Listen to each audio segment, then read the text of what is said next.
biotechnologie s'est lancée dans cette course et ses travaux sont très prometteurs. Julie Valin, Nathalie Fournis. Ces chercheurs viennent tout juste de réaliser les premiers tests de leur candidat vaccin sur l'animal, une phase cruciale pour cette biotech. Flash Therapeutics met au point des vaccins à ARN messager depuis 2015. Contrairement à ceux fabriqués par Pfizer ou Moderna, qui utilisent un procédé chimique, la biotech toulousaine privilégie la bioproduction. Nous, on va produire nos ARN dans des cellules, dans un système de cellules humaines qui va permettre au final d'emballer cet ARN dans des composés de cellules humaines pour ensuite être utilisé pour la formulation finale du vaccin. La société fait partie des lauréats retenus par le gouvernement français pour retrouver une souveraineté sanitaire.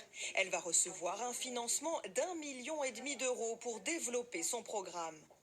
Cela montre que nos financeurs ont réalisé qu'il fallait financer des biotech en France. Maintenant, il faut financer des projets pour développer des médicaments français sur des technologies françaises. Et c'est important parce qu'on a besoin d'imposer nos normes de production et d'imposer une compétitivité. L'ARN de BioNTech et de Moderna, il fonctionne, c'est très bien, mais chez Flash Therapeutics, on a la capacité à proposer une technologie ARN complémentaire qui va permettre d'asseoir la France dans ces nouvelles thérapies.